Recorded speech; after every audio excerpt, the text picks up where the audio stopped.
Bueno, muy buenos días. Vamos a continuar en la mañana con el segundo taller en este primer Congreso Internacional de Enfermería Especializada. Un cordial saludo a nuestros 232 participantes en este momento en el taller y a nuestra panelista, Alfonsina del Cristo Martínez Gutiérrez, que ahorita voy a hacer su presentación. El taller que tenemos programado para la segunda jornada de la mañana titula Enfoque del paciente con terapia inotrópica y vasoactiva. Este es un taller con apoyo de una de nuestras enfermeras de Colombia, experta en el campo de lo que corresponde a la parte farmacológica. Nuestra panelista en la segunda intervención de la mañana es Alfonsina del Cristo Martínez Gutiérrez. Ella es enfermera con posgrados, maestría, magíster en ciencias de farmacología, magíster en enfermería de la Universidad del Valle, Colombia, magíster en ciencias de farmacología de la Universidad Nacional de Colombia y es especialista también en el cuidado del paciente en estado crítico. Ella viene de la región de la costa, Colombia, de Cartagena. Ha tenido importantes participaciones orales en diferentes eventos a nivel nacional e internacional. Experta en todo lo que tiene que ver con inmunofarmacología, en aspectos descriptivos de lo que tiene que ver el manejo de pacientes en unidades de cuidados intensivos. También ha sido investigadora y autora de varias publicaciones, entre ellas la contención de la resistencia bacteriana, un enfoque desde enfermería, publicado en varias revistas de universidades acá en Colombia, y caracterizaciones importantes, sobre todo en pacientes con enfermedades crónicas y transmisibles. Es docente de la Universidad Libre, la Universidad de Santiago, también ha sido docente en la Unidad Central del Valle del Cauca, UCEBA, tiene una amplia experiencia a nivel laboral como enfermera en unidades públicas y privadas del Departamento del Valle del Cauca, clínicas como hospitales infantiles del Club Noel, experta en el área de manejo de paciente en urgencias y cuidados intensivos, cuidados coronarios, clínicas como Nuestra Señora de los Remedios de la ciudad de Cali, con una amplia experticia en el campo farmacológico y es nuestra ponente invitada y panelista el día de hoy para que comparta con ustedes todas las experiencias. Bienvenida, maestra Alfonsina Martínez, y puedes iniciar con tu ponencia. Ok, muchísimas gracias, profe Paola.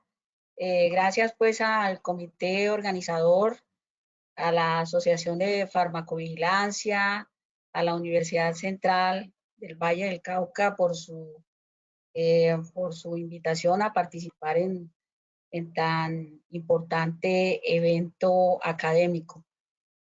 Bueno, como lo decía la profesora Paola, mi nombre es Alfonsina Martínez, yo soy enfermera y soy egresada de la Universidad de Cartagena. En estos momentos soy docente de la Universidad Libre del área de farmacología en enfermería y también en el área de farmacología clínica de la Universidad Santiago de Cali. Vamos entonces a empezar nuestro tema que me fue asignado, fue el enfoque del paciente con terapia inotrópica y vasoactiva. Me gustaría, para empezar, que las preguntas que ustedes tengan relacionadas con el tema, pues las hiciéramos en el transcurso del taller, porque a veces nos retrasamos y la idea es que esto sea más un conversatorio, un taller conversatorio en el que podamos compartir nuestras experiencias y que de la experiencia que tengo y de algunos conocimientos teóricos podamos llegar a conclusiones que sean significativas para las personas que están participando y que les quede en su formación profesional y también en su formación personal. Entonces, pues este tema pues es muy importante. En esto tiene un gran significado la farmacovigilancia, especialmente desde el punto de vista del cuidado enfermero. Uno de los eventos adversos que más se observan en la práctica clínica, sobre todo en las unidades de urgencias y en las unidades de cuidado intensivo, están relacionados con la mala práctica en la administración de estas sustancias. Y al definir una sustancia vasoactiva, a veces uno dice, un vasoactivo es una sustancia que aumenta la presión arterial, y entonces uno dice, estoy usando un vasoactivo, sin embargo, ese vasoactivo no está aumentando la presión arterial, sino por el contrario, me la está disminuyendo. Entonces, vamos a empezar desde el concepto de una sustancia vasoactiva y luego vamos a hacer su clasificación y luego vamos a abordar todo lo que tiene que ver con el cuidado en la administración de estas sustancias que son supremamente importantes porque ellas aseguran o no la sobrevivencia de un paciente que se encuentra críticamente enfermo. Con respecto a los agentes vasoactivos, pues el término vasoactivo o el término fármaco vasoactivo es empleado para aquella sustancia o toda sustancia con propiedades inotrópicas o vasomotoras. ¿Qué significa propiedades inotrópicas? Las propiedades inotrópicas, recordemos que es una propiedad intrínseca de nuestras fibras miocárdicas o de nuestras células miocardiocíticas, en las cuales son capaces de aumentar su contractilidad para eyectar suficiente cantidad de sangre hacia los diferentes órganos. Sin embargo, es importante señalar que la mayoría de los fármacos vasoactivos, especialmente aquellos que son los adrenérgicos, tienen ambas propiedades. Es decir, que yo puedo tener propiedades o que una sustancia adrenérgica puede tener un efecto inotrópico, pero también puede tener un efecto vasomotor. Es decir, que me podrá aumentar la presión arterial. Y eso tiene o guarda una relación directa con la presión arterial media. Si ustedes recuerdan en fisiología, la presión arterial media estará relacionada entonces con esa mínima presión que se requiere para perfundir un determinado órgano. De allí entonces que esas sustancias inotrópicas podrán tener inclusive ambas propiedades, dado que no son selectivos sobre un receptor específico. Luego vamos entonces a hablar de ese tipo de receptores para poder entender lo de las propiedades adrenérgicas. Entonces, ¿cuál es el objetivo de un agente vasoactivo? El objetivo fundamental será restablecer la presión arterial, el gasto cardíaco, la perfusión tisular y finalmente la oxigenación. Recordemos que un exagerado periodo de isquemia o un exagerado periodo de vasodilatación nos va a llevar a apoptosis celular. Esos fenómenos de apoptosis celular o de muerte celular generalmente van a desencadenar una serie de eventos que van a llevar al paciente finalmente a fallo multiorgánico. Y fisiológicamente o farmacológicamente, ¿cuál será el objetivo de una sustancia vasoactiva o una sustancia inotrópica?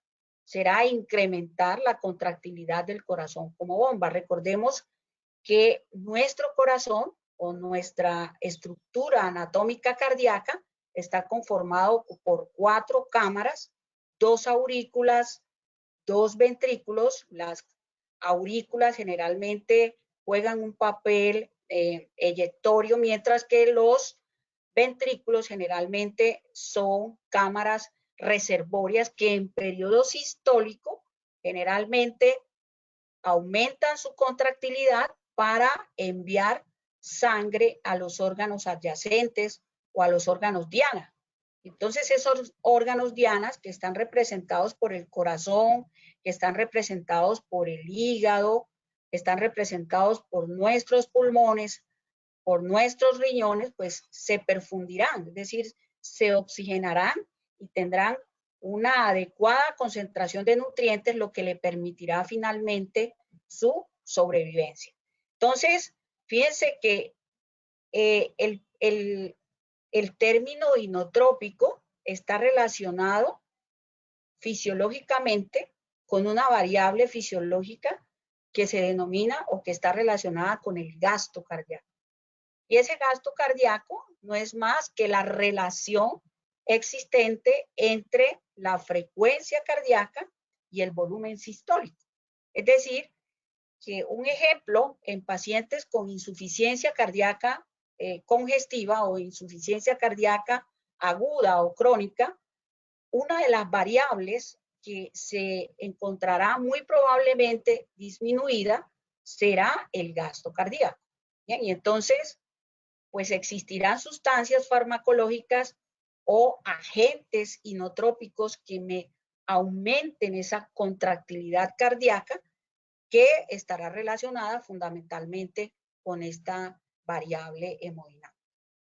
Vamos entonces a recordar algunos conceptos que tienen que ver con la fisiología cardíaca. Recordemos que nuestras fibras miocárdicas, para ser estimuladas, o sea, un estímulo, será desencadenado o desencadenará un potencial de acción, y ese desencadenamiento del potencial de acción hace que se aumente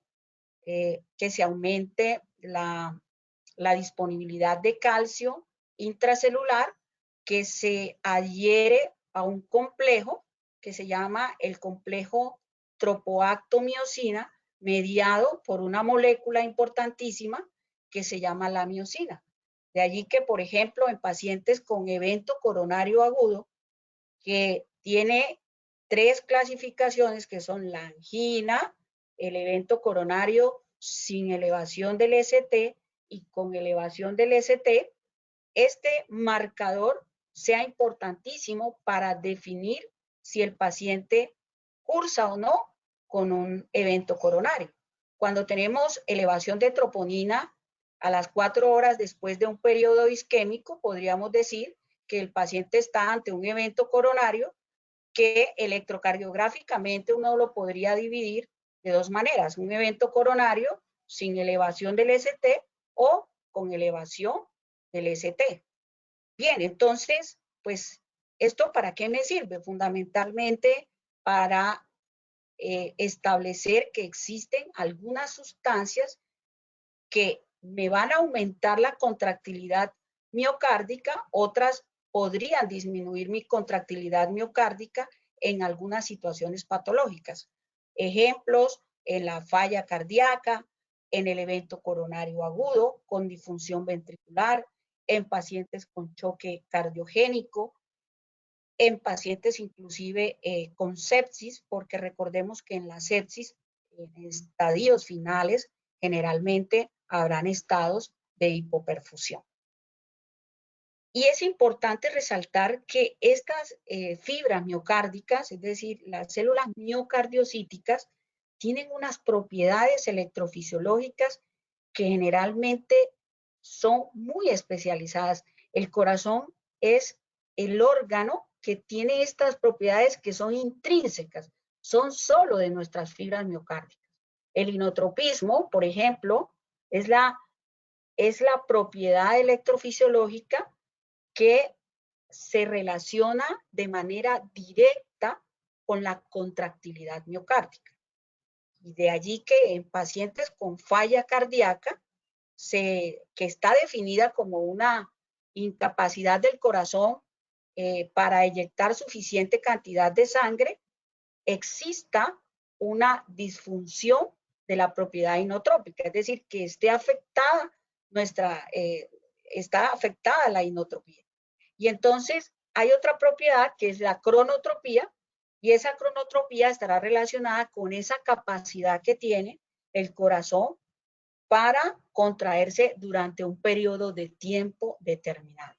Y entonces podríamos decir que la mayoría de las sustancias farmacológicas inotrópicas van a tener esas dos propiedades, es decir, van a tener efectos inotrópicos, es decir, me van a aumentar la contractilidad a expensas de un aumento de la frecuencia cardíaca. Podríamos también señalar que es importante otra propiedad, que es el vasomotropismo, que es la propiedad que tienen nuestras fibras miocárdicas de excitarse para producir estímulos, y el dromotropismo para conducir finalmente estos estímulos. Y fisiológicamente podríamos decir que ese gasto cardíaco del que hablamos inicialmente, que se relaciona con la frecuencia cardíaca y con el volumen latido, estará relacionado con unos determinantes. ¿Cuáles son entonces esos determinantes? Un determinante estará relacionado con la contractilidad, y miren que la contractilidad estará relacionada con la propiedad inotrópica. La frecuencia cardíaca, entonces, estará relacionada con otra propiedad que se llama la cronotropía, la poscarga, que será la resistencia al llenado, y la precarga, que finalmente estará relacionada con la presión de fin de diástole del ventrículo derecho. Exactamente. Bien. Entonces, fíjense que estos son los determinantes del gasto cardíaco, y esto juega un papel importante para yo poder entender el mecanismo de cómo actúan las diferentes sustancias inotrópicas. Con respecto a las acciones de los inotrópicos, recordemos que nuestro sistema nervioso, ese gran sistema que se subdivide en un sistema nervioso central y un sistema nervioso periférico, tiene dos sistemas importantes que juegan un papel fundamental en el desarrollo de moléculas farmacológicas utilizadas como fármacos inotrópicos. Ese sistema nervioso es el sistema nervioso autónomo, que, como ustedes lo han escuchado en muchas ocasiones, tiene un sistema nervioso simpático que en situaciones de estrés generalmente libera unas catecolaminas endógenas denominadas noradrenalina. Por lo tanto, ese sistema nervioso autónomo simpático tiene un neurotransmisor o tiene una catecolamina que se relaciona de manera directa con ciertas propiedades a nivel coronario. Esas fibras nerviosas que inervan al corazón van a producir algunos efectos que se relacionan con la inotropía y con la cronotropía. Entonces, por lo tanto, yo quiero aclarar que esa noradrenalina tendrá dos receptores. Esas fibras noradrenérgicas, miren que estarán relacionadas con dos receptores. Un receptor alfa-adrenérgico. ¿Y por qué se llama alfa-adrenérgico? Porque el neurotransmisor implicado para este sistema es la noradrenalina. Y tendrá un receptor beta que recibe su nombre por su precursor. Será la noradrenalina. Entonces, fíjense a que por allá en el año de 1948, un gran fisiólogo francés, en 1918, descubrió dos receptores. Abrió específicamente el tejido de una rana y expuso la adrenalina a nivel del tejido miocárdico. Y se demostró que la infusión de una determinada sustancia producía un efecto sobre ese organismo. Y entonces aparecen dos tipos de receptores, que son los receptores alfa 1, los receptores alfa 2, que se encuentran ubicados en diferentes sistemas. Por ejemplo, podríamos observar a estos receptores alfa 1 a nivel cardíaco, y entonces podríamos tener o ejercer un efecto inotrópico positivo. De allí que existirán sustancias o moléculas farmacológicas que produzcan este tipo de efecto al ser estimuladas por ciertas sustancias farmacológicas. Tenemos a un receptor alfa 2 que no existe, es decir, que no tiene ninguna acción a nivel coronario, pero que a nivel sistémico me va a producir, por ejemplo, estados de vasodilatación.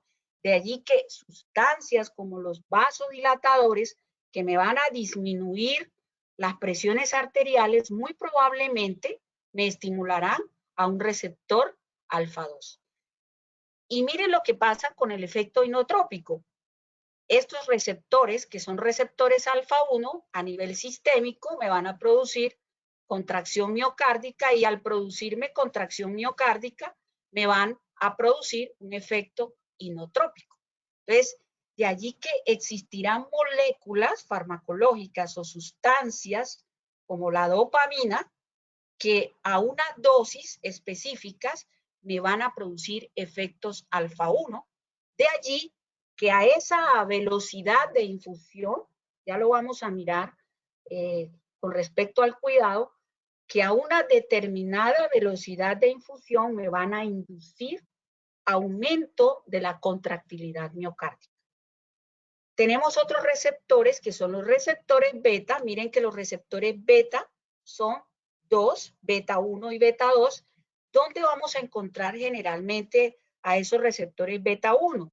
Los vamos a encontrar específicamente a nivel del corazón. Ese es su órgano diana específicamente. Y el estímulo de un receptor beta 1 me va a inducir la respuesta inotrópica y cronotrópica. Y fíjense que a nivel sistémico, estos receptores de la vía sistémica no tienen receptores beta 1. Ellos son generalmente selectivos a nivel coronario y a nivel beta 2, es decir, con los receptores beta 2, voy a inducir un efecto cronotrópico a nivel cardíaco. Por eso existirán moléculas o hay moléculas farmacológicas que me van a inducir taquicardia. Un ejemplo de ellos, el salbutamol en pacientes que cursan con crisis asmática, y a nivel sistémico me podrían producir dilatación. Y hay otros receptores implicados que son los receptores DOPA, que son 5 tipos de receptores que para este caso no tienen mucha acción desde el punto de vista farmacológico. Y entonces, ¿cómo se clasifican esos agentes vasoactivos? Ellos los podemos clasificar de dos formas. Tenemos los vasopresores. Los vasopresores generalmente tienen funciones importantísimas. ¿Cuáles son? Aumentan la PAM, es decir, aumentan la presión arterial media. Yo al inicio de la charla les decía que la presión arterial media es la mínima presión que requiere un órgano diana o un órgano blanco para perfundirse. Estas sustancias generalmente también suelen actuar sobre la resistencia vascular sistémica, es decir, que todo fármaco vasopresor me va a aumentar la resistencia vascular sistémica, además de que tienen acción alfa 1. Y recordemos que la acción alfa 1 me va a aumentar la síntesis noradrenérgica que tiene una propiedad vasoconstrictor. Por el otro lado, tenemos otros agentes vasoactivos, los vasodilatadores. Entonces, fíjense que los vasodilatadores me van a relajar el músculo liso de venas y de arterias. Además, ellas me van a producir un efecto, me van a potenciar la liberación de una sustancia que es el óxido nítrico. Recordemos que el óxido nítrico, pues, per se es una sustancia vasodilatadora. Por lo tanto, los vasodilatadores que se utilizan en pacientes con crisis, en pacientes con emergencias hipertensivas, tendrán estos efectos vasodilatadores tanto a nivel de arterias como a nivel de venas. Entonces, miren que es importante clasificar un agente vasoactivo. Entonces, yo puedo decir que un agente vasoactivo es vasopresor, o yo podré decir que un agente vasoactivo, por otro lado, es vasodilatador. Entonces, vasopresor, cuando me aumenta la presión arterial, y vasodilatador cuando me relaja el músculo liso y me va a relajar, me va a producir vasodilatación de venas y de arterias. Y entonces, ¿cuáles son los objetivos? Miren que los objetivos estarán relacionados con la característica, es decir, estarán relacionados fundamentalmente con los aspectos hemodinámicos del paciente. Por lo tanto, existirán momentos en que yo necesite aumentar la presión arterial y otros momentos en que necesariamente yo necesite disminuir la presión arterial. Un ejemplo, en una emergencia hipertensiva. Entonces, ¿cuáles son los objetivos de esos fármacos? Uno de ellos es mantener la presión arterial media para asegurar flujo sanguíneo y mantener una adecuada presión de perfusión sanguínea a corazón y finalmente a cerebro. ¿Por qué? Porque recordemos que el porcentaje de gasto cardíaco que llega a mi cerebro es de aproximadamente, o al cerebro, es de aproximadamente un 20%. Entonces, vamos a hablar ahora de las sustancias vasopresoras, esas que tanto a veces nos preocupan. Y antes de compartirles el efecto de las sustancias vasopresoras, yo quiero decirles que los vasoactivos simplemente son sustancias paliativas. ¿Por qué son sustancias paliativas? Porque solo se utilizan en situaciones de extrema urgencia.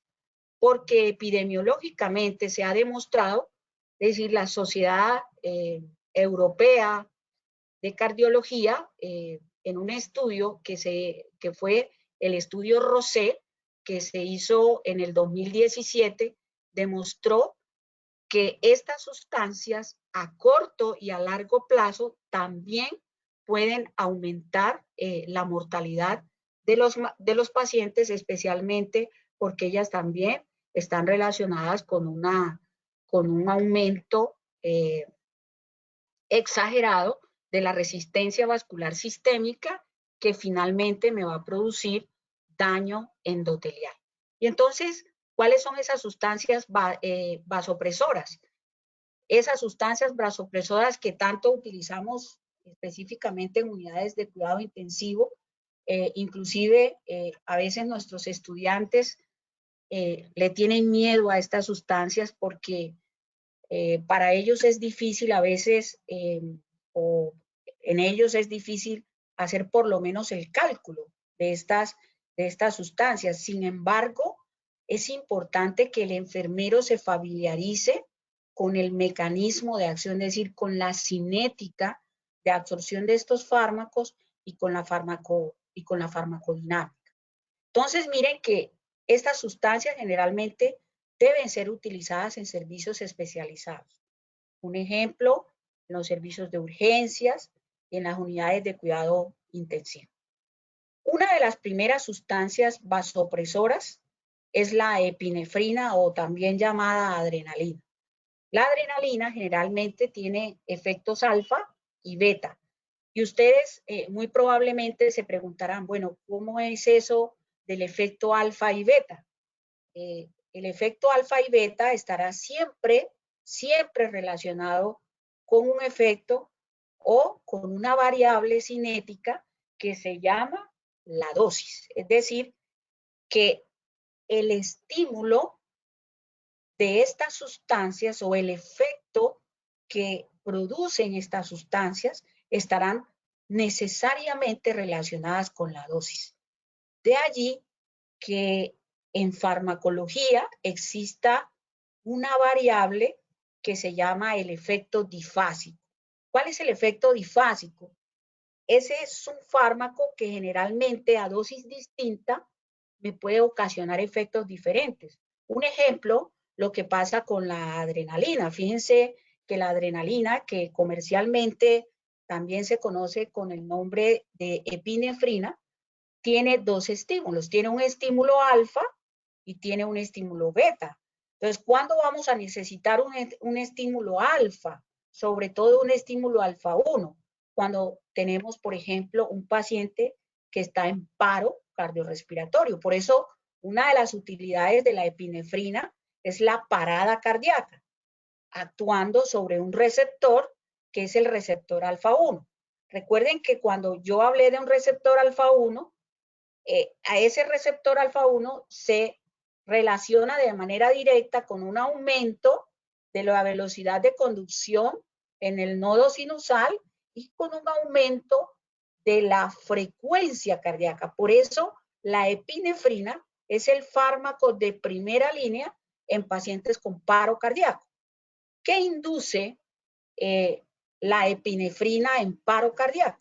Me va a producir vasoconstricción, me va a aumentar el flujo miocárdico, pero también me va a aumentar el flujo cerebral en pacientes que se encuentran en paro cardíaco.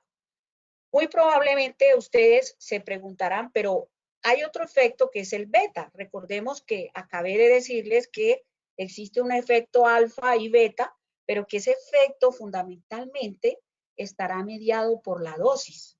Entonces, una dosis alfa 1, por ejemplo, es la administración de adrenalina a dosis de 1 miligramo cada 3 minutos o cada 5 minutos, de acuerdo a las guías de reanimación. Y entonces yo podré tener un efecto alfa 1 cuando lo administro a dosis de 1 miligramo cada 3 minutos por vía intravenosa directa.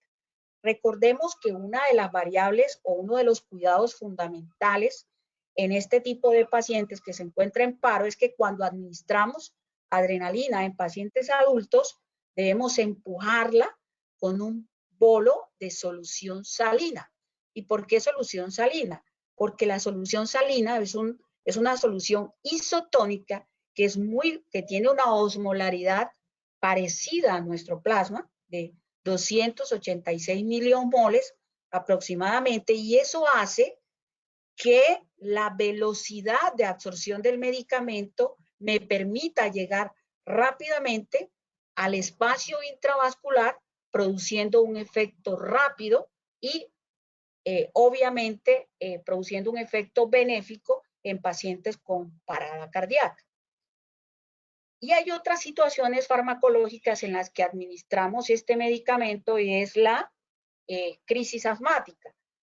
Recordemos que la adrenalina, por lo tanto, podemos administrarla también en broncodilatación, es decir, en aquellos pacientes que tienen procesos de broncoconstricción. Ejemplo, pacientes con crisis asmática. ¿De qué forma? Inhalada, es decir, en forma nebulizada. Pero recordemos que este fármaco, como también tiene efectos alfa, también me va a producir unos efectos que pueden ser indeseables. Por lo tanto, cuando nosotros colocamos adrenalina en pacientes con crisis asmáticas, debemos tener muy en cuenta la historia clínica del paciente, los antecedentes. Si yo tengo un paciente hipertenso, pues muy probablemente yo no voy a poder manejar esa crisis asmática con adrenalina. Si yo tengo pacientes con antecedentes de arritmias coronarias, tampoco podría manejar este tipo de pacientes. ¿Por qué? Por la probabilidad de aparición de arritmias coronarias. La adrenalina también la podemos administrar en el choque anafiláctico. De hecho, es uno de los fármacos de primera línea en el choque anafiláctico. Y en este sentido, yo quiero aclarar que la epinefrina solo nos produce un efecto en el broncoespasmo de pacientes con choque anafiláctico cuando la administramos por 2 vías. La primera vía es la vía intramuscular y la segunda vía es la vía subcutánea. ¿Cuál es la vía que más se utiliza o cuál es la que en general se debe utilizar en pacientes con choque anafiláctico? La vía subcutánea. ¿Por qué? Porque por la vía subcutánea recordemos que los efectos indeseables suelen ser menores. Si usted coloca, por ejemplo, una adrenalina por vía intramuscular, la equimosis generalmente suele ser mayor. Hay mayor vasoconstricción y muy probablemente tendríamos efectos proarrítmicos que generalmente pueden traer efectos adversos que inclusive le pueden costar la aparición de arritmias a los pacientes. Entonces, fíjense que la epinefrina es un fármaco difásico y ya dijimos que se utiliza en la parada cardíaca actuando sobre un receptor alfa 1 y ojo, la solución salina es el fármaco con el que debemos empujar la adrenalina. La dextrosa o los líquidos dextrosados generalmente van a disminuir la estabilidad del fármaco. Y la disminución de la estabilidad del fármaco generalmente me va a disminuir el efecto farmacológico. Más aún si nos encontramos frente a un paro cardiorrespiratorio. Entonces, finalmente, o para continuar, la adrenalina siempre tenemos que empujarla, nunca con dextrosa, siempre con solución salina en un bolo aproximado de 20 ml para que la velocidad de absorción del medicamento llegue en milésimas de segundo al espacio intravascular. Entonces, miren que acá tenemos unos efectos indeseables, la taquicardia, las taquiarritmias. Por eso les decía que cero adrenalina en pacientes con crisis asmáticas, con antecedentes de hipertensión arterial, con antecedentes de arritmias o en aquellos pacientes que han tenido historia clínica, por ejemplo, de consumo de sustancias psicoactivas que son sustancias que son o que tienen un efectos taquicardizantes. Por ejemplo, el uso de cocaína, el uso de anfetamina se asocia a marcada aparición de taquiarritmias cuando utilizamos epinefrina. La epinefrina disminuye la circulación esplácnica y hepática, por eso hoy en día la adrenalina fue reemplazada por noradrenalina para aumentar la presión arterial en pacientes en estados de choque, específicamente por eso. Anteriormente, hasta el 2014, 2015 inclusive, se utilizaban infusiones de adrenalina. Hoy en día, estas infusiones desaparecieron. ¿Por qué? Porque producían efectos proarrítmicos en los pacientes y entonces estos hacían episodios de muerte súbita. Además, es importante resaltar que la adrenalina aumenta el consumo de oxígeno miocárdico y también me puede producir episodios de isquemia. De allí que sea tan importante que en pacientes con anafilaxia la vía de administración sea fundamental para obtener efectos de broncodilatación. Bien, otro fármaco importante es la noradrenalina o norepinefrina y ustedes van a encontrar muchísimas formas de norepinefrina. Hay muchísimos nombres comerciales de la norepinefrina, el levarterenol, el levofet. Sin embargo, fíjense que la noradrenalina es un análogo de adrenalina. Entonces, la norepinefrina tiene una gran afinidad sobre un subtipo de receptor. Ella tiene afinidad por receptor alfa 1 y por un receptor beta 1. Recordemos, vuelvo a recordarles porque sé que a veces no es fácil hacer esa interacción fisiológica entre el receptor y el efecto farmacológico. Alfa 1 siempre me va a aumentar la presión arterial y me va a producir aumento de la velocidad de conducción en el nodo sinusal. Entonces, la noradrenalina tiene efecto alfa 1, pero además de eso, tiene otro efecto importante, y es que también me va a producir un efecto sobre el receptor beta 1, produciéndome aumento de la contractilidad y aumento de la presión arterial. Entonces, va a tener también un efecto inotrópico. Sin embargo, yo quiero aclarar que, por ejemplo, en pacientes con choque, lo que se requiere necesariamente es la actuación de estas dos propiedades, tanto de la propiedad alfa-adrenérgica como de la propiedad beta-adrenérgica. Y entonces la norepinefrina, que generalmente ustedes observan que ella viene en una concentración de 4 miligramos en 4 ml, tiene un efecto vasoconstrictor en los vasos de resistencia y de capacitancia, especialmente a nivel del miocardio. Este fármaco estará indicado en pacientes con choque, es decir, en pacientes con choque profundo. ¿Por qué? Porque recordemos que los estados de choque finalmente nos van a llevar a estados de hipotensión severa.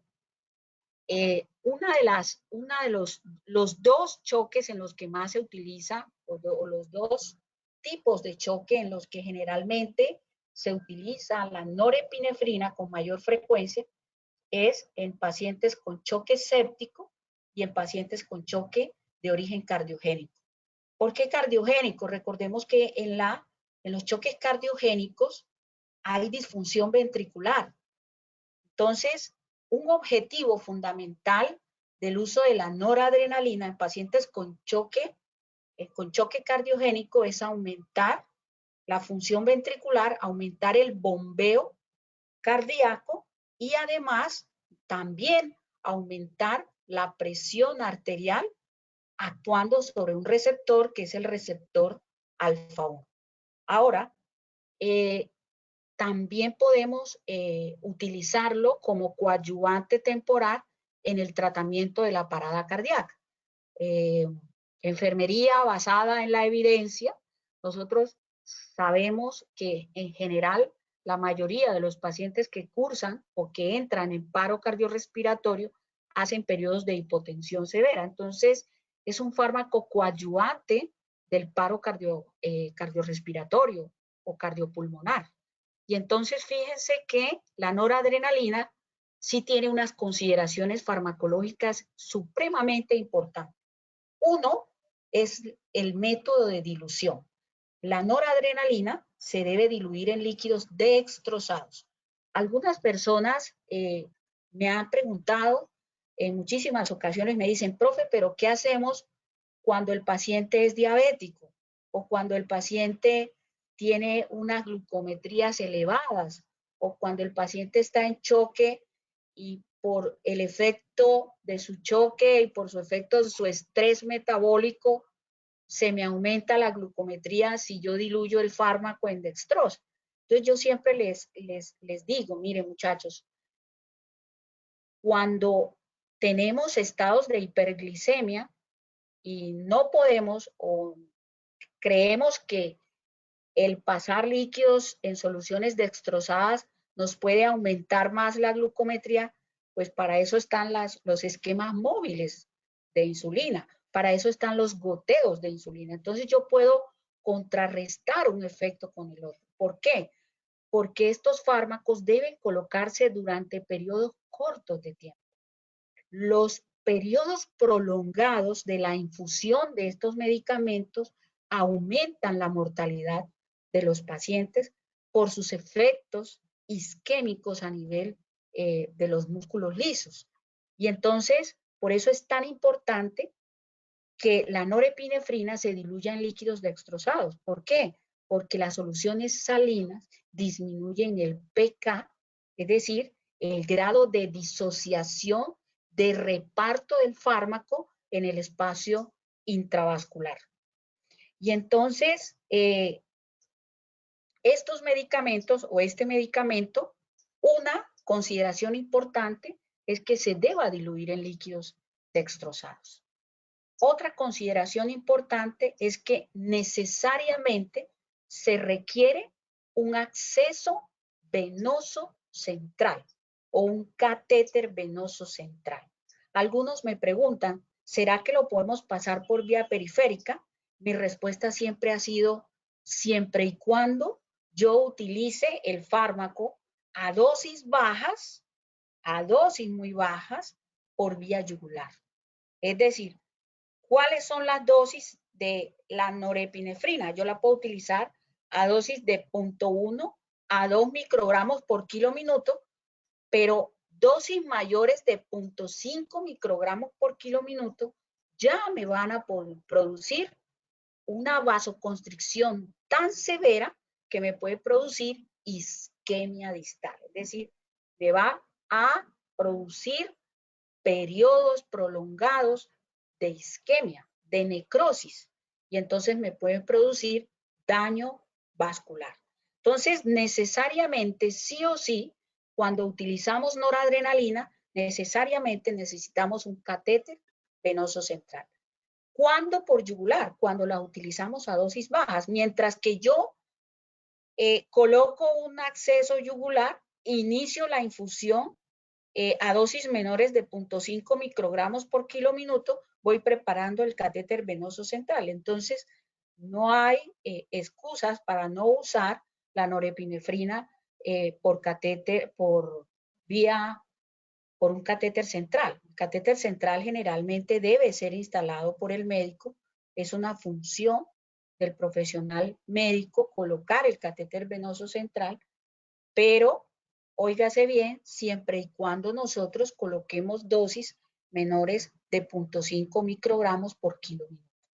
Recordemos que la infusión debe utilizarse o debe diluirse en líquidos dextrosados porque la solución salina disminuye el grado de disociación. Si se disminuye la disociación, quiere decir que solo un pequeño porcentaje de ese medicamento va a llegar al espacio y el efecto no va a ser el efecto que esperamos para este paciente. Entonces, miren que esta gráfica o esta diapositiva me muestra específicamente que este medicamento solo debe ser administrado mediante un catéter venoso. Aquí tenemos un catéter trilume.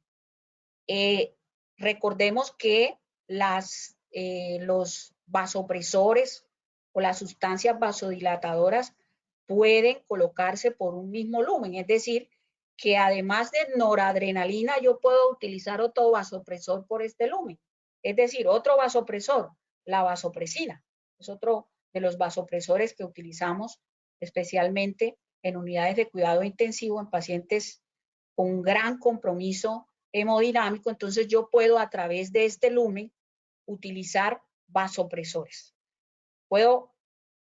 Dos vasopresores, ¿para qué? Para aumentar el efecto vasopresor del medicamento.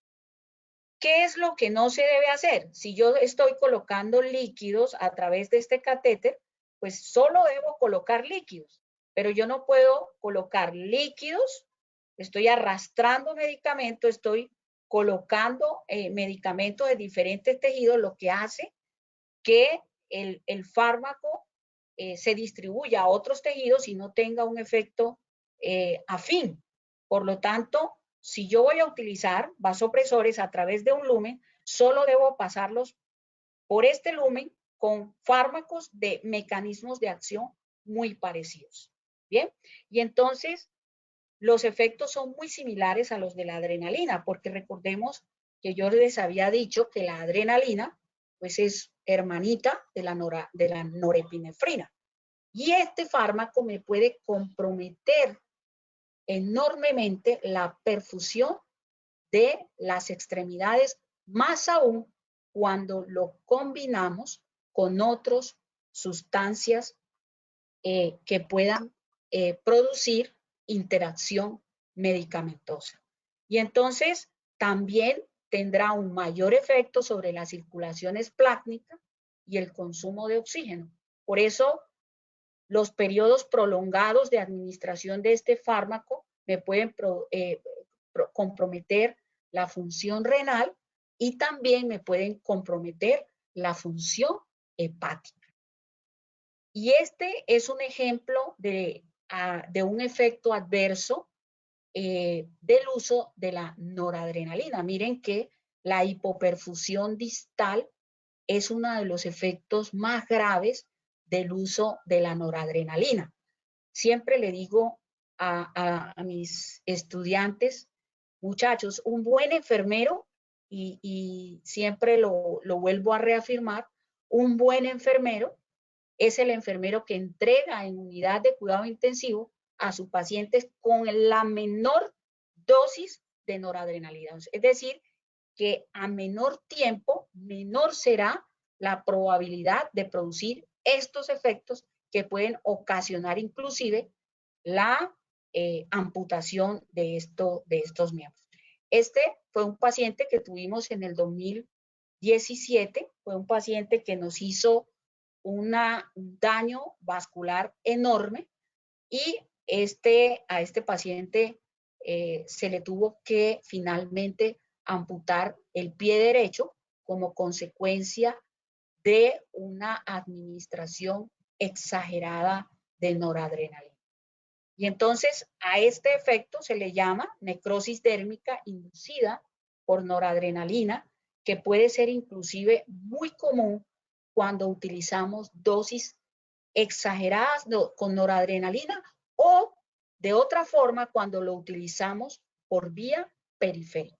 Entonces, el uso del catéter venoso central es fundamental, fundamental. Con respecto a otro de los fármacos importantes es la vasopresina. Miren que la vasopresina tiene un efecto o un mecanismo de acción supremamente diferente a la noradrenalina. Parecieran iguales, pero no lo son. La vasopresina, pues es una catecolamina, también es una catecolamina endógena que se libera específicamente a nivel del hipotálamo, y al liberarse a nivel hipotalámico, ella va a regular especialmente el tono vascular. Y entonces ella va a actuar sobre unos subtipos de receptores que son receptores para vasopresina tipo 1 y unos receptores para vasopresina tipo 2.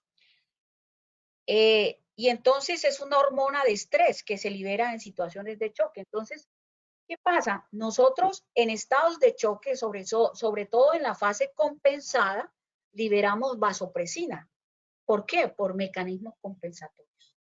Quiere decir que nuestro sistema activa mecanismos compensatorios. Nosotros tenemos un sistema endógeno que responde a la amenaza o a la probabilidad de daño celular. Y entonces se aumenta una hormona de estrés que se libera en este tipo de estados, sobre todo en los estados de choque descompensado. Y entonces, ¿qué pasa? Habrán también sustancias farmacológicas exógenas, es decir, un fármaco es exógeno y por lo tanto ese fármaco exógeno que también se llama vasopresina me va a estimular la síntesis de esta hormona a nivel hipotalámico, lo que hace que se produzca un efecto a nivel del tono vascular. Tono vascular. Quiero aclarar que la vasopresina es una sustancia altamente vesicante. Y una sustancia altamente vesicante es una sustancia que tiene generalmente un pH menor de 5. Y al tener un pH menor de 5, me puede producir daño dérmico, me va a producir necrosis, daño de tejido. Por lo que la vasopresina necesariamente, esta sí o sí, este medicamento se debe también colocar a través de un catéter venoso central en infusión continua. Y por lo contrario de la norepinefrina, que se utiliza en microgramos por kilo minuto, la vasopresina la pasamos generalmente a dosis de unidades internacionales minuto. Y entonces, esta vasopresina, miren que es una hormona que exógenamente yo puedo estimularla como un fármaco. Y al estimularla me va a actuar sobre unos receptores que son los receptores B1 para vasopresina, aumentándome la vasoconstricción.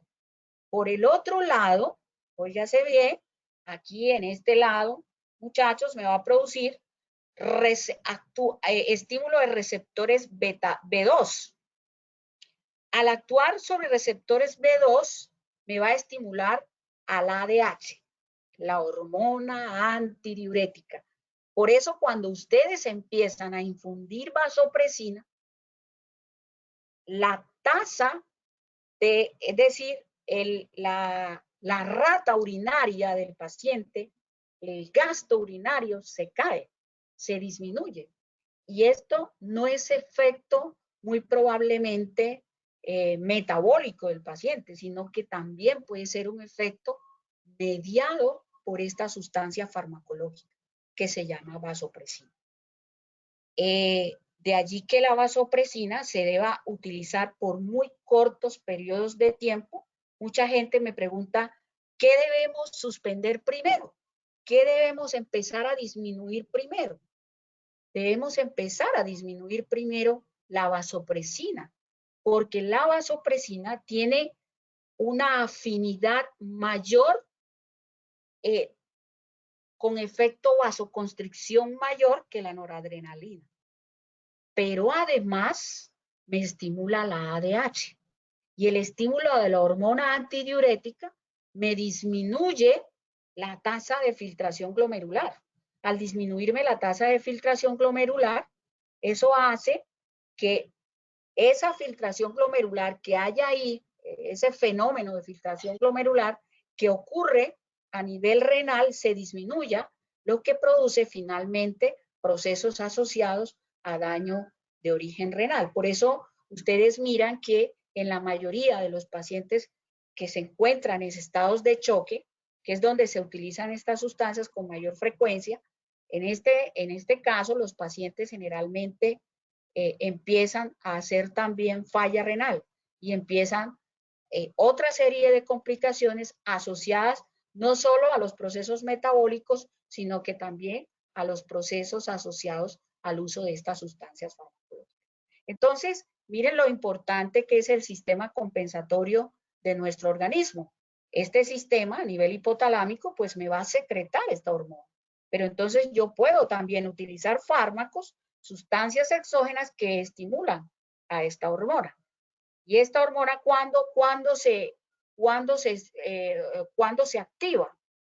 Se activa en estados de hipotensión, disminución del sistema nervioso simpático y por estímulos de orden no osmóticos. Bien, la vasopresina, entonces, recuerden que la vasopresina necesariamente se debe diluir este fármaco en solución salina, porque recuerden que es una hormona endógena, y entonces la solución salina es una solución isosmolar, muy parecida al plasma. Cuando la administramos con líquidos dextrosados, el pK y el pH de la molécula me van a disminuir.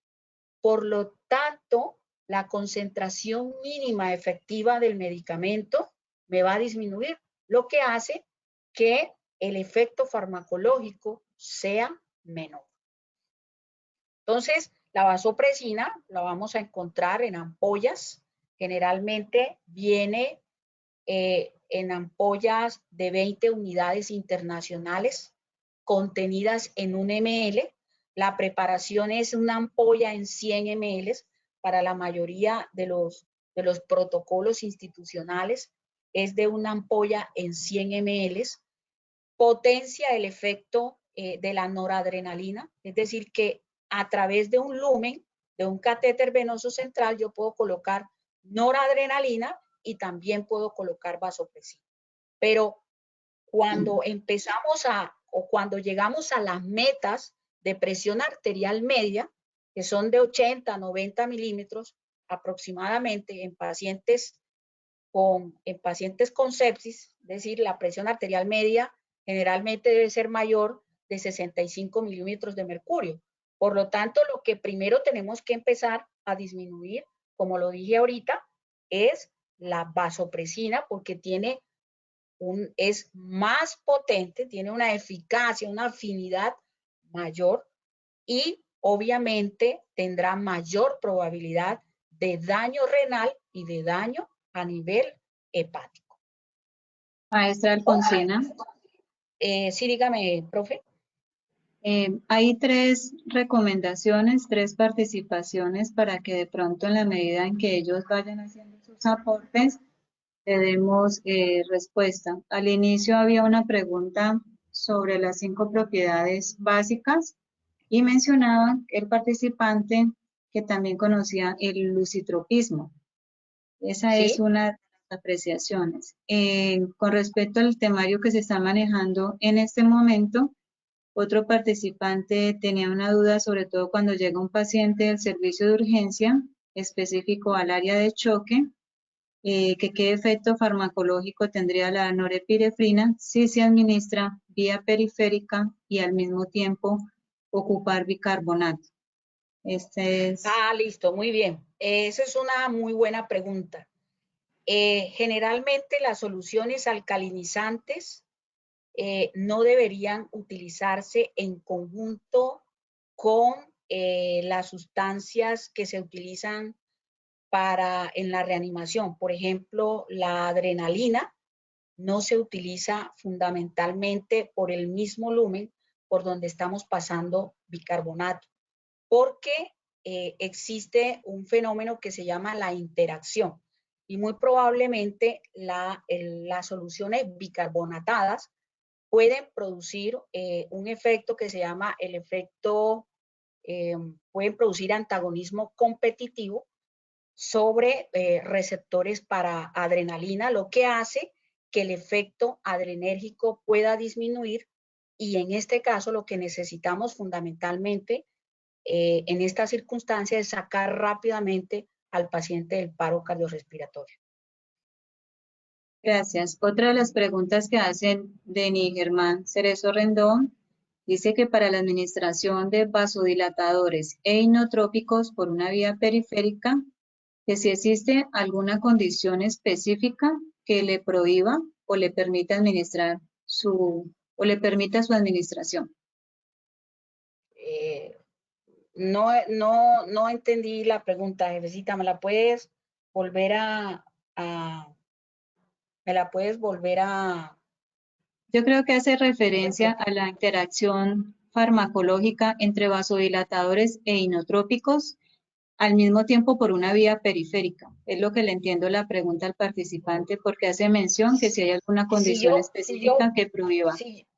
Si yo puedo utilizar 2 sustancias vasodilatadoras por la misma vía periférica, ¿es la pregunta? Sí. Lo que yo no puedo hacer es colocar un vasodilatador y un vasopresor por la misma vía periférica. Y hay otro participante que aporta, que dice que se utiliza pues en Colombia un acróstico, ellos lo llaman 100, se llama LAME, L, liberación A, de absorción, M, de metabolismo y E, de eliminación. Son como aportes que van dando. Y la última pregunta. LADME, el famoso Sí, LADME. El LADME, sí, LAME, el LADME, jóvenes, el LADME fundamentalmente hace alusión específicamente a un parámetro que se llama, en farmacología, se llama la farmacocinética, es decir, el movimiento del fármaco en el organismo. Entonces, el primer proceso que le ocurre a un medicamento en el organismo es la liberación. El segundo proceso es la absorción, es decir, la entrada del fármaco hasta llegar a la circulación sistémica. El otro proceso es la distribución, ese es el acróstico, la distribución, que no es más que el mecanismo mediante el cual el fármaco se reparte hacia los diferentes sitios de acción. Y una vez que el fármaco se reparte en los diferentes sitios de acción, el fármaco es metabolizado o biotransformado. ¿Qué quiere decir metabolización o biotransformación? Quiere decir que el fármaco se prepara para ser eliminado. De allí que, por ejemplo, las sustancias, sobre todo que se absorben por la vía oral, sufren un primer metabolismo que se llama el metabolismo de primer paso. Es decir, que antes de llegar a la sangre, ellas se pueden volver mucho más activas o un porcentaje inclusive de fármaco se puede inactivar. Entonces, el metabolismo no es más que eso, el proceso mediante el cual el fármaco se prepara para ser eliminado mediante una serie de reacciones, que son reacciones de fase 1, que vuelven al fármaco de un metabolito activo a un metabolito inactivo, para finalmente ser eliminado por la vía renal, que es la vía pues más utilizada para la eliminación de fármaco, pero también existen otras vías que son la vía enterohepática, la vía biliar, el sudor, orina, leche materna. Ese es el acróstico al que hace alusión el participante. Y con respecto al batmotropismo, recordemos que el batmotropismo es un sinónimo de lucitropismo, ¿sí? Entonces, en algunos documentos aparece lucitropismo como otra propiedad, pero en síntesis, el lucitropismo es una propiedad similar o es una propiedad que se relaciona de manera directa con el batmotropismo. ¿Vale? Listo, muchísimas gracias por la explicación. Tenemos otras dos preguntas, aprovechando Sí, la interacción de participantes. claro que sí, con mucho Con gusto. la última sesión de lo que estaba explicando la maestra, pregunta Julián David Marulanda que si él tiene un paciente, lo puede manejar solo con un monolumen. Y el otro participante, Erika Aquiseno, pregunta qué tan cierto es que la norepinefrina no siempre es fotosensible. Bien, con respecto a la norepinefrina, que no siempre es fotosensible, o sea, todavía no hay estudios, cinética, no hay estudios que me demuestren necesariamente que la norepinefrina es fotosensible. Si la norepinefrina fuera fotosensible, necesariamente tendríamos que cubrirla de la luz. No es como un vasodilatador como el nitroprusiato de sodio, ese sí ya ha demostrado que es altamente fotosensible y que necesariamente tenemos que cubrirlo con la luz. Fíjense que cuando utilizamos norepinefrina, nosotros utilizamos equipos de infusión continua que generalmente son parecidos a los equipos en que se utilizan, por ejemplo, líquidos endovenosos como solución salina o lactato de Ringer o cuando administramos medicamentos. Ya existiesen inclusive equipos para administración de estas sustancias, mientras que para el nitroprusiato, que es un vasodilatador, mientras que para la nitroglicerina sí existen equipos especiales. La norepinefrina no tiene acciones, es decir, no se ha demostrado que sea fotosensible, no es fotosensible. Lo que usted debe tener en cuenta con la norepinefrina es la cantidad de medicamento que vas a administrar.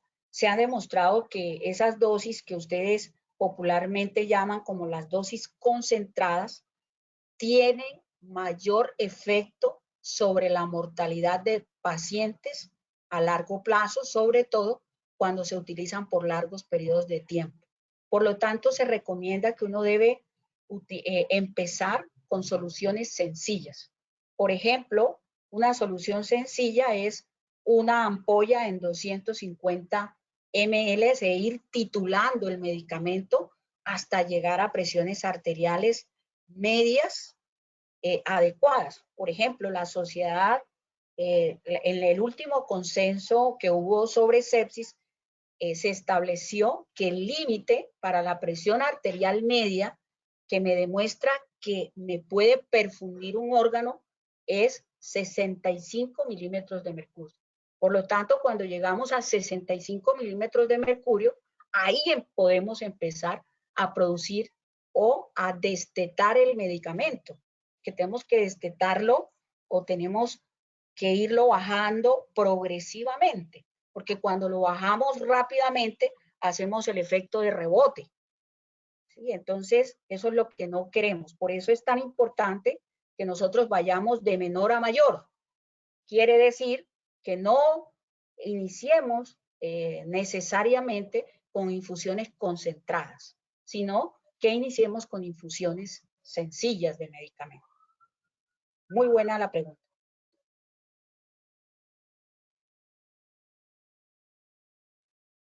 Bueno, hasta el momento esas son las preguntas que hay entre los participantes. Recordarle, maestra, que le quedan 25 minutos. 25, no, 35 minutos, profe. Bueno, listo. Bien, entonces, tenemos entonces las sustancias vasodilatadoras, muchachos, enfermeros. Tenemos las sustancias vasodilatadoras, que ya dijimos que son las que disminuyen la resistencia vascular sistémica, van a disminuir la resistencia periférica y pues están indicadas en ciertas situaciones hemodinámicas. Ejemplos en las crisis hipertensivas, aunque tenemos que recordar que en las crisis hipertensivas uno debe empezar con la terapia oral, y las emergencias hipertensivas que sí necesariamente se requiere sustancias vasodilatadoras. Y hay una cosa que yo quiero hoy comentarles, es que el término antihipertensivo y vasodilatador son similares. Sin embargo, yo quiero aclararles que el término vasodilatador se utiliza siempre y cuando la cinética de absorción sea endovenosa. Eso aplicaría para las sustancias de orden vasodilatador. Mientras que el término antihipertensivo generalmente se utiliza para señalar aquellas sustancias que son antihipertensivas de absorción eminentemente orales, ¿vale? Entonces, dentro de las sustancias antihipertensivas más utilizadas, yo creo que esta la utilizan ustedes con mucha frecuencia, es la nitroglicerina, es una de los fármacos más utilizados en la terapia farmacológica de las emergencias hipertensivas.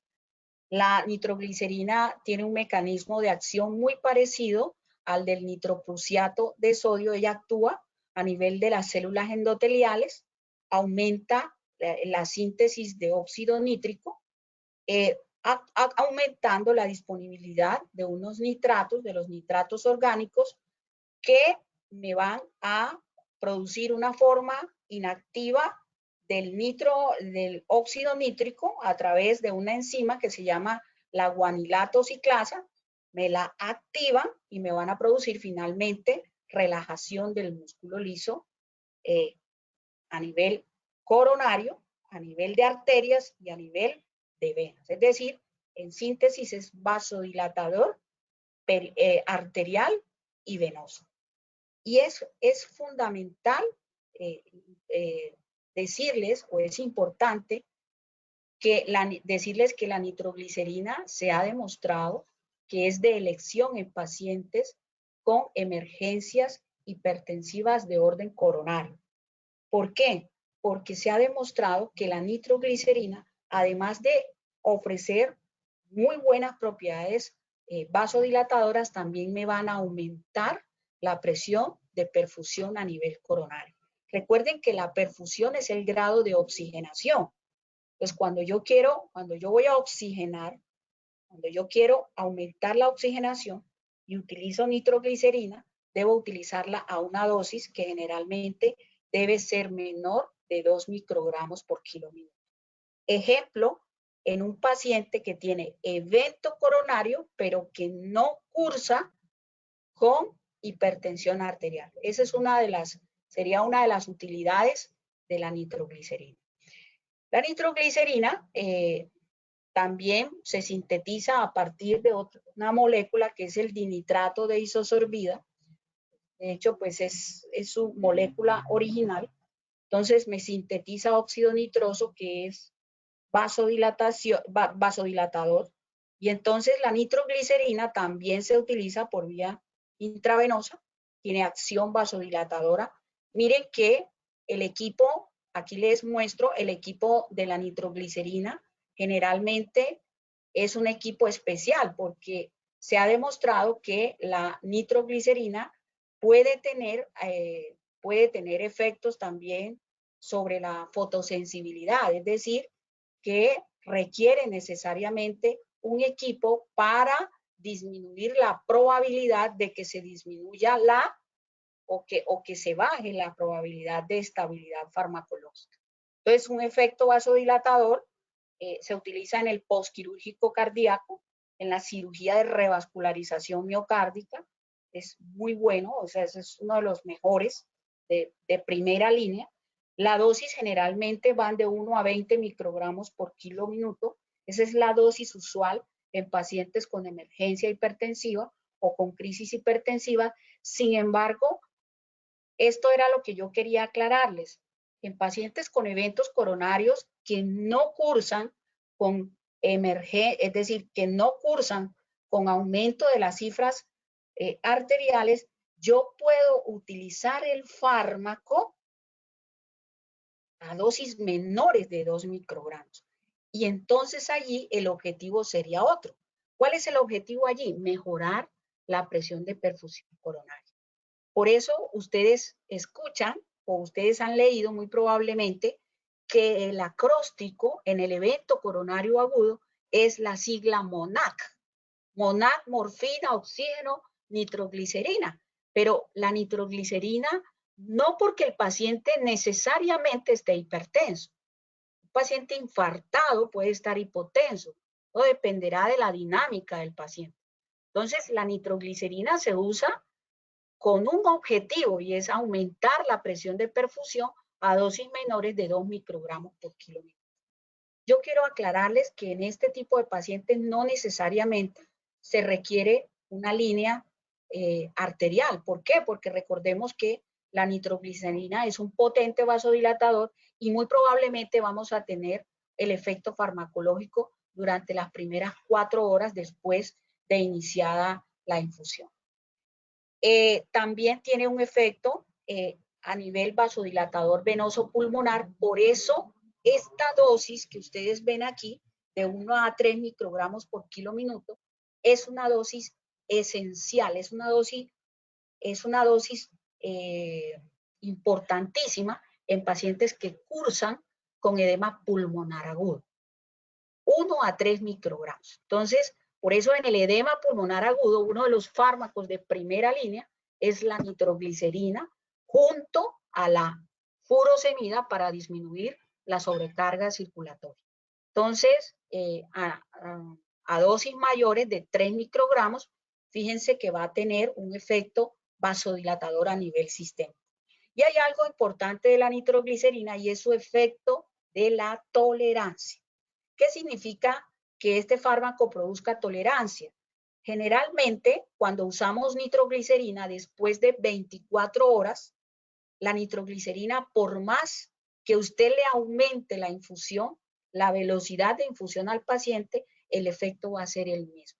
Por lo tanto, después de 24 horas, si usted no ha logrado las metas de control de presión arterial, usted debe reemplazar este medicamento muy probablemente por otro fármaco, por ejemplo, por nitroprusiato de sodio, por esmolol, que es otro de los antihipertensivos utilizados en el tratamiento de la emergencia hipertensiva. Entonces, fíjense que la nitroglicerina es uno de los fármacos más usuales, es de los mejores, de los que menos efectos indeseables, pero tiene una desventaja farmacológica y es la tolerancia.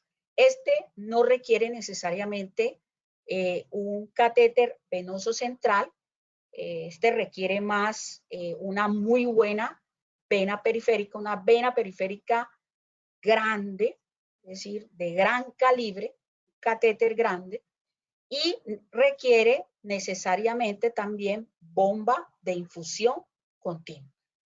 Tenemos otro fármaco importante en aras al tiempo, es el nitroprusiato de sodio, que tiene también una acción vasodilatadora mixta.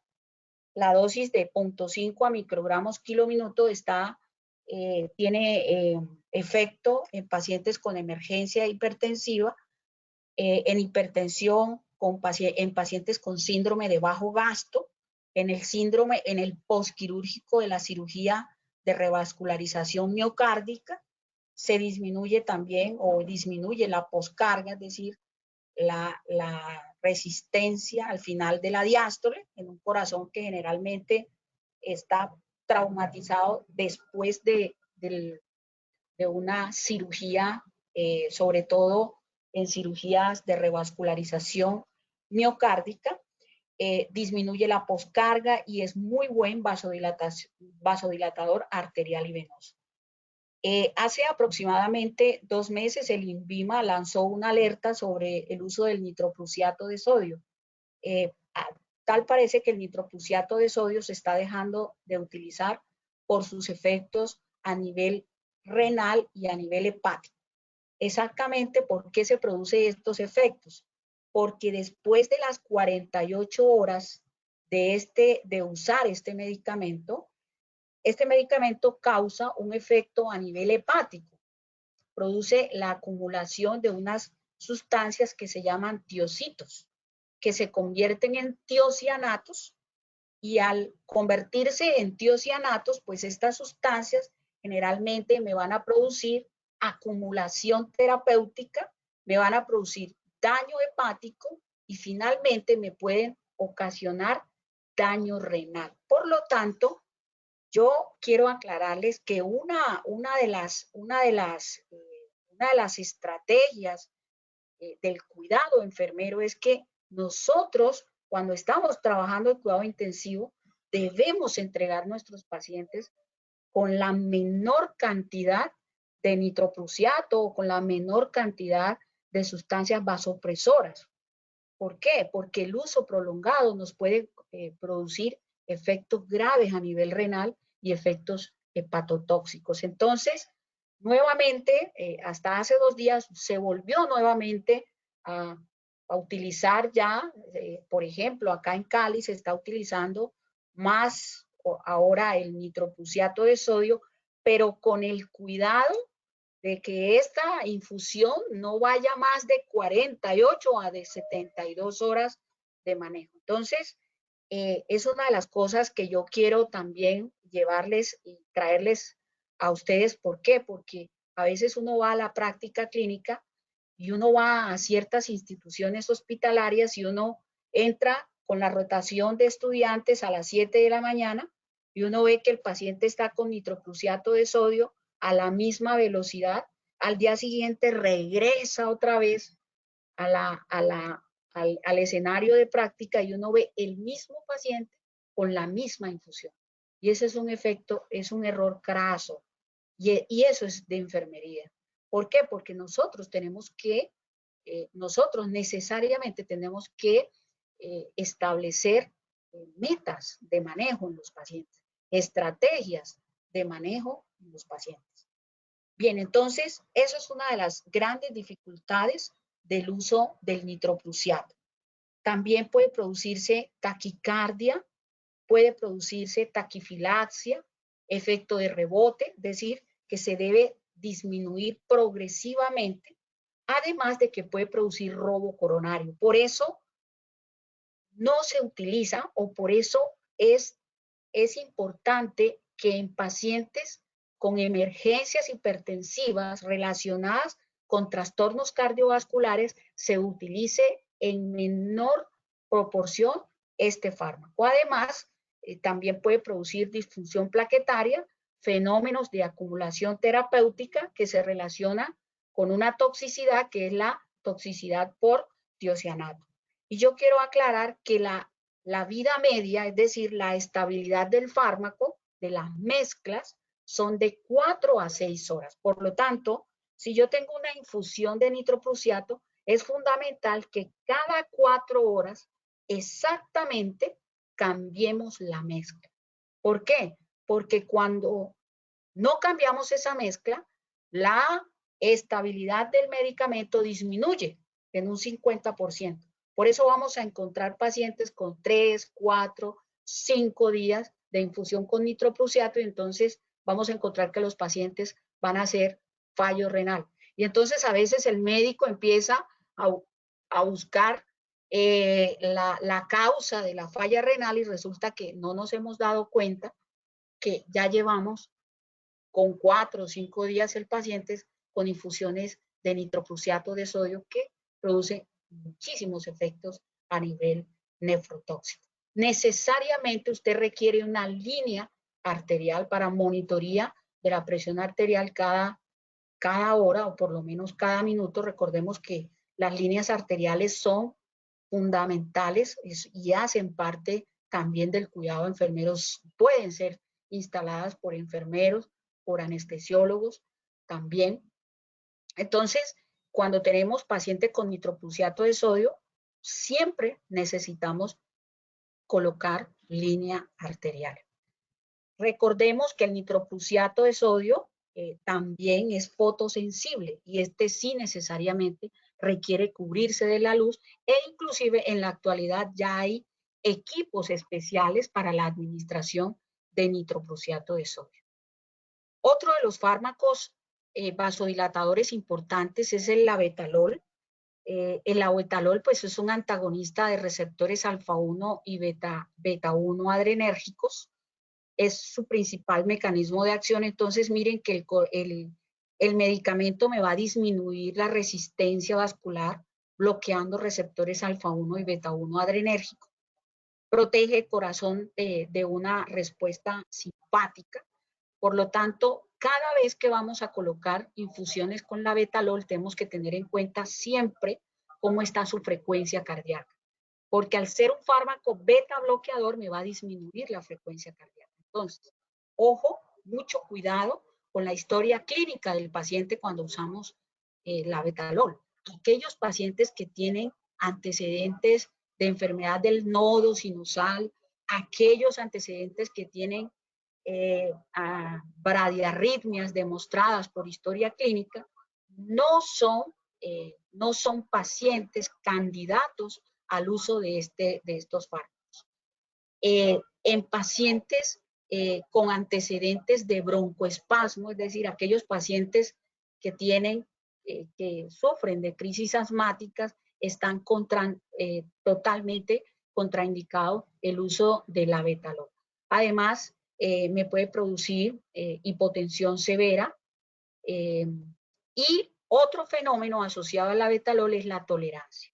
Y fíjense que la tolerancia al labetalol inclusive puede aparecer inclusive después de las 12 horas de administración del medicamento. Por lo tanto, después de 12 horas es importante cambiar del medicamento siempre y cuando usted no haya logrado las metas antihipertensivas con los pacientes. Entonces, labetalol también, este es un fármaco que sí se puede colocar en un bolo inicial sin diluir. Podemos colocar bolos de 20 miligramos hasta 40 miligramos y mucho cuidado con la frecuencia cardíaca porque es un beta bloqueador selectivo de receptores alfa 1 y beta 1. Recuerden que el beta 1 me disminuye la contractilidad. Entonces, los pacientes que utilizan infusiones con labetalol y a los que no vigilamos de manera directa, muy probablemente nos entran en bloqueos AB que nos pueden inclusive producir eventos adversos centinelas. Por ejemplo, el paciente está con un goteo de labetalol y a veces no estamos muy pendientes y cuando nos queremos asomar ya al cubículo, el paciente está en un bloqueo AB que me puede producir episodios de muerte. Bien, con respecto a las sustancias inotrópicas, una de las sustancias inotrópicas más utilizadas pues es la dopamina. La dopamina tiene 3 efectos. Tiene efecto dopa, tiene efecto alfa y tendrá un efecto beta. Los efectos de la dopamina van a estar relacionados fundamentalmente con la dosis. La dosis dopa 1, generalmente aparece a dosis menores de 3 microgramos por kilo minuto y entonces me va a producir vasodilatación mesentérica, vasodilatación renal, vasodilatación cerebral y me va a aumentar la diuresis. Entonces, ¿qué pasó en el 2018?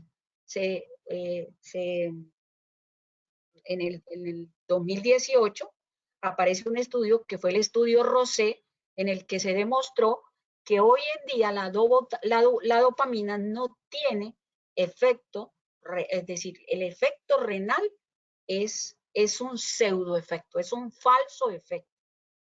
Es decir, que no tenía efecto beneficioso a nivel renal. Por lo tanto, hoy en día, el uso de la dopamina a dosis menores de 3 microgramos por kilo minuto está totalmente ya salido de las guías de manejo. Salieron de las guías de manejo porque se demostró que ese efecto dopa no producía efectos benéficos. Al contrario, se aumentaba la salida de sodio y de agua, pero se retenía potasio.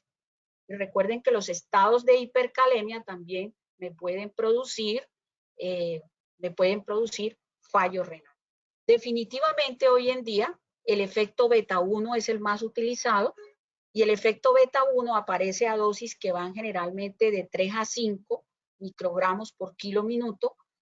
En otros libros ustedes van a encontrar que el efecto beta 1 va hasta 10. Sin embargo, en el mismo estudio Rosé se demostró que dosis mayores de 7 microgramos ya me van a producir un efecto alfa 1, de allí que se pueda utilizar en pacientes con hipotensión severa sin respuesta a líquidos endovenosos. Con la dopamina tenemos también que necesariamente requiere una vena periférica, que requiere necesariamente de una vigilancia estricta, de un monitoreo estricto, que se debe diluir en líquidos dextrosados, no es fotosensible y la vida media generalmente puede ser de 24 a 48 horas especialmente. Con respecto a la dobutamina tiene una acción catecolamínica con efecto inotrópico. También puede ser vasodilatador pulmonar, por eso es un agonista también adrenérgico. Se utiliza en el síndrome de bajo gasto cardíaco y también se puede utilizar en combinación con noradrenalina en pacientes con choques, sobre todo en choques profundos, como en choque séptico o en choque cardiogénico. Bien. Miren que la dobutamina, en aras al tiempo, profesora Paola, me hubiese gustado ahondar un poquitico más en la dobutamina. Sin embargo, yo quiero recordarles que las indicaciones fundamentales de la dobutamina están claramente fundamentadas teóricamente en el paciente posquirúrgico, para aumentar la contractilidad miocárdica, la disfunción ventricular en pacientes posquirúrgicos de trasplantes cardíacos, en pacientes con choque séptico, inclusive en la isquemia mesentérica. En pacientes con fallo cardíaco, sobre todo en fallo cardíaco severo, se utiliza dobutamina a dosis de 2 a 20 microgramos kilo minuto. Para el 2019, el estudio Framingham demostró que dosis mayores de 15 microgramos por kilo minuto de dobutamina ya no tenía acciones sobre un efecto, sobre un receptor beta 1, sino por el contrario, tenía efecto beta 2. Por eso ustedes observan que cuando utilizamos dobutamina a dosis mayores de 15 microgramos por kilo minuto, generalmente el paciente empieza a hipotensarse. Pero esa hipotensión estará relacionada con la dinámica del medicamento. Es decir, que este fármaco ya no va a pegar o no va a actuar sobre un receptor beta 1, sino que va a irse más allá. Entonces se tendrá mayor afinidad por un beta 2, lo que hace que el paciente haga periodos de hipotensión. Entonces, la dosis hoy en día se revaluó y hoy en día tendríamos necesariamente que utilizar dosis hasta 15 microgramos kilo minuto por el efecto vasodilatador de la dobutamina. Bien, ya para ir cerrando, entonces tenemos los inhibidores de la fosfodiesterasa. Los inhibidores de la fosfodiesterasa generalmente son aquellos fármacos que generalmente se relacionan con la adecuada disponibilidad de calcio intracelular, y al asegurar una adecuada disponibilidad de calcio intracelular, pues hacen que el AMP cíclico se convierta en proteína quinasa. Esa proteína quinasa pues va a aumentar la salida de calcio a nivel del retículo endoplásmico, lo que hace que ese calcio tenga una mejor disponibilidad en el complejo tropoacto-miosina, que media específicamente la contractilidad miocárdica. Entonces, dentro de los inhibidores de la PDE, tenemos la milrinona, que ustedes conocen con el nombre de corotrope, ese es un nombre comercial. La dosis es de 0.5 a 1 microgramo kilo minuto, y generalmente se debe colocar una dosis de impregnación, también llamada dosis de ataque, de 50 a 75 microgramos kilo minuto. Es uno de los inotrópicos más utilizados cuando la respuesta a la dobutamina ha sido pobre. Sin embargo, es importante resaltar que este fármaco me puede aumentar la velocidad de conducción a nivel del nodo AB, me puede mejorar la función diastólica del ventrículo, es decir, la función de relajación, me va a aumentar, perdón, profe, se me está descargando el computador. Un segundo. Ingrid.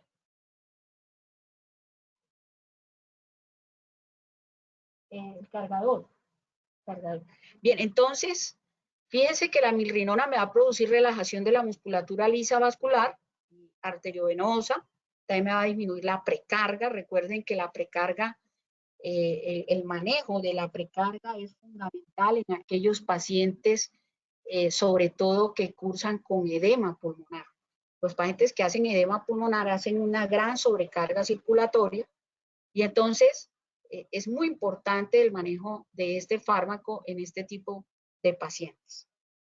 El levosimendan, pues es un inotrópico, me va a reducir la precarga también. El levosimendan ya es prácticamente uno de los últimos recursos utilizados en pacientes con disfunción ventricular severa. Este fármaco me aumenta la sensibilidad cálcica a las proteínas contráctiles.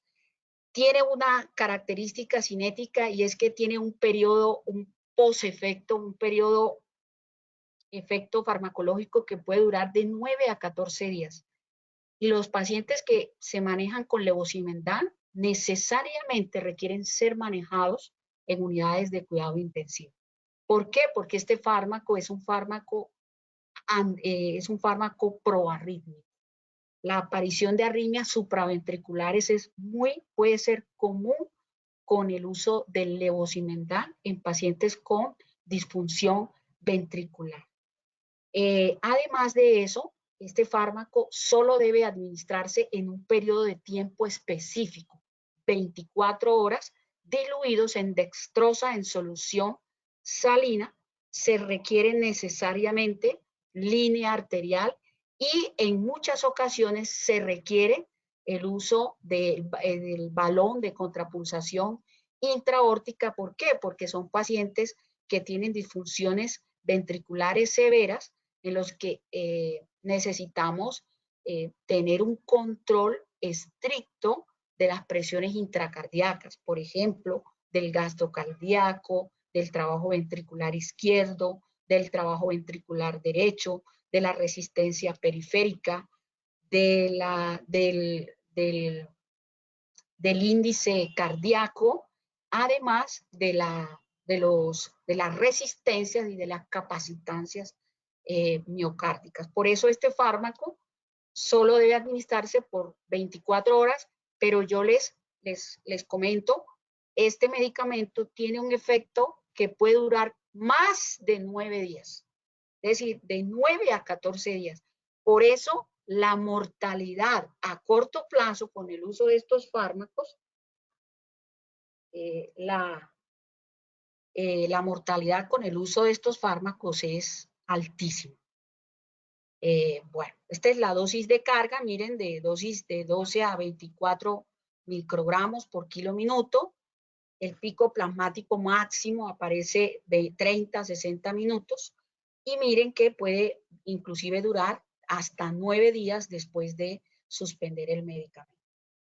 Bien, muchachos, entonces, pues esto es lo que les tenía. Hay otras cosas sobre inotrópicos y vasoactivos que tienen muchísima relevancia en el cuidado de enfermería. Sin embargo, pues traté de buscar lo más importante y que espero que les haya sido de su agrado y de ayuda en su desarrollo, en su formación profesional. No sé qué otras preguntas, no sé qué preguntas hayan.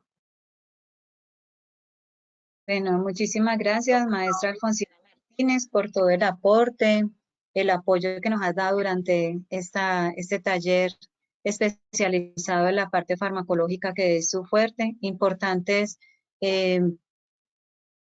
postulados que nos dio durante todo el transcurso de la mañana sobre el enfoque de paciente con terapia inotrópica y vasoactiva.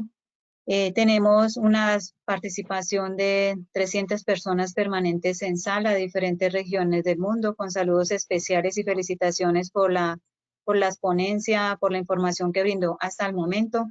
Invitados desde México, Perú, diferentes instituciones a nivel de Latinoamérica, dándole gracias a la participante y a la ponencia, que fue excelente, así la califican algunos de nuestros participantes que en estos momentos están haciendo el aporte. Y desde la clínica también de especialidad de Leonardo y Nicolás Bravo de la Ciudad de México, han estado muy pendientes de todos los talleres, pues les mandan un gran saludo y felicitaciones, Chalún, en comillas, también mandan a decir por la excelencia ponente y porque fue muy claro, preciso toda la información que brindó acerca de la experticia que necesitamos como enfermeros en las unidades especializadas. Claro que sí, aceptamos para unos próximos congresos que estamos programando para el año 2021, contar con su participación en diferentes escenarios en su experticia y por toda la trayectoria que ha tenido en el cuidado integral de los pacientes a cargo y no solamente a nivel asistencial, sino todo el aporte que da a nivel de las unidades de cuidados especializados y la contribución que hace para los estudiantes en formación de las diferentes universidades en Colombia. Saludan desde Jalisco, desde Ciudad de México, Perú, desde Tabasco, Cerro. Desde Jalisco, Jalisco no te rajes. Sí, desde Cerro Azul, Veracruz, y pues desde Colombia también hemos tenido participación, por ahí de algunos UCEBA y estudiantes UCEBA, que es importante también que participen. Entonces, todos los mensajes positivos, muy agradecida. Ahorita vamos a hacer cierre de la sesión. Agradecemos a los 300 participantes que han permanecido en este segundo taller de la jornada de la mañana y le damos pie al segundo taller a cargo de lo que corresponde a heridas especializadas y manejo de heridas avanzadas. En la jornada de la mañana estuvo la participación de 3 ponentes de Colombia, la maestra Cándida desde Manizales, Colombia, la maestra Alfonsina desde Cali, Valle del Cauca, la capital de salsa a nivel mundial, y ahora desde Tuluá con la siguiente ponente en heridas y con otra compañera moderadora que voy a dar paso para su presentación. Entonces, muchísimas gracias. Voy a dar a esta sesión. Voy a quedar acá escuchando la de heridas, que me parece un tema también bien interesante. ¿Será que se puede, sí, Paulita? Sí, claro, maestra. Entras por el mismo link de invitada que te llegó al panel y allí puedes acceder, si no ya se lo reenvío a su celular y email. Y permítame darle este segundo taller un cordial saludo ya en horas de la tarde y voy a dar pie para iniciar con el de heridas. Muchas gracias. Ok.